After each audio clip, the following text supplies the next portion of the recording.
किस तरह की मीटिंग ली हुई, क्या लोगों से अपील करना चाहते हैं, क्योंकि इस तरह से पूरे विभाग से पहले ही निर्देश मिले हुए। बिल्कुल, आज की तारीख में गृह विभाग के निर्देश हैं कि सभी जिलों में मॉक ड्रिल करने हैं और 2 तरह की मॉक ड्रिल्स हमारे जिले में की जाएंगी।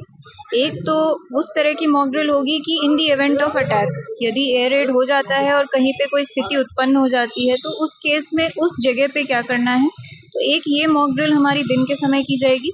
एक मॉक ड्रिल रात के समय ब्लैकआउट की जाएगी कि यदि ये सूचना आती है कि कहीं पे कोई विमान आने वाला है 10 मिनट में या 15 मिनट में, तो उस केस में पूरे जिले में कंप्लीट ब्लैकआउट रहेगा।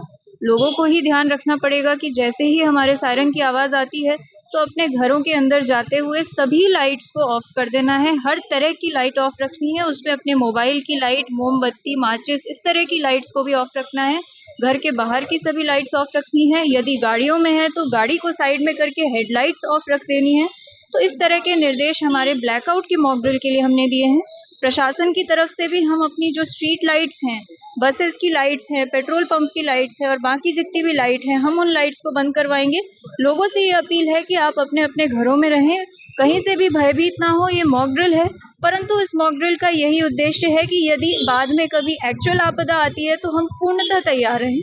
और उस तैयारी का पहला पहलू यही है कि जैसे ही सायरन की आवाज रात को आती है तो अंदर घुस के सभी लाइट्स ऑफ कर दें। जिले में कितनी जगह सायरन लगाए गए हैं, क्या व्यवस्था रहने वाली है मॉक ड्रिल से पहले की? देखिए, हमारे जिले में जो भी उपलब्ध सायरन थे वो हमने नगर पालिका क्षेत्रों में डिप्यूट कर दिए हैं, जिससे नगर पालिका क्षेत्र में वो सायरन बज पाए। परंतु चूंकि पूरे जिले में हर जगह सायरन की अभी उपलब्धता नहीं है, तो सायरन की आवाज जो है वो हमने हर पंचायत तक, उनके जो लाउड स्पीकर्स हैं, स्कूल के पीए सिस्टम्स हैं, पंचायत की गाड़ियां हैं या कोई मुख्य स्थल हैं, तो उनके लाउड स्पीकर्स तक हमने अलग अलग तरह की जो आवाजें हैं, 2 तरह की आवाजें होती हैं। एक तो एयर रेड आने वाला है वो आवाज है, और एयर रेड खत्म हो चुका है और स्थिति सामान्य है वो आवाज है। तो ये दोनों ऑडियो क्लिप्स हमने सर्कुलेट कर दिए हैं। तो हर जगह पे, चाहे आप कहीं पे भी हो, वहाँ सायरन हो ना हो, आपको ये दोनों सायरन की आवाज सुनाई देगी।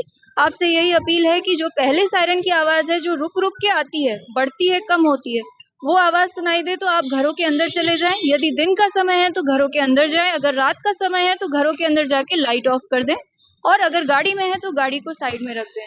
और जब दूसरी सायरन की आवाज आती है, जो कि बिल्कुल हाई टोन पे कंटिन्यूअस चलती है 1 मिनट तक, तब समझ जाएं कि स्थिति सामान्य हो गई है और तब आप वापस से नॉर्मल हो सकते हैं। शांति को लेकर लोगों से किस तरह की अपील करना चाहेंगे? लोगों से मेरी यही अपील है कि ये जो इतनी तैयारी की जा रही है, ये भारत सरकार के द्वारा पहले से ही काफी वृहद रूप से तैयारी की जा रही थी। उसका यही कारण था कि आगे कोई भी स्थिति उत्पन्न होती है तो उसमें लोगों के ऊपर कोई भी हानि ना हो, ना कोई भ्रांतियां फैले, ना कोई आशंका हो। तो इसी के लिए इतने लार्ज स्केल पे तैयारी हो रही है। तो मेरी लोगों से यही अपील है कि आज भी जब आप सायरन सुनेंगे या आगे भी हमारे कुछ मॉक ड्रिल्स हो सकते हैं, बिल्कुल भयभीत ना हो। जैसा आपको मॉक ड्रिल में बताया गया है उस तरीके से बस आप कार्य करते रहें और इसी तरीके से हमारा सहयोग करें। बाकी किसी भी चिंता करने की जरूरत नहीं।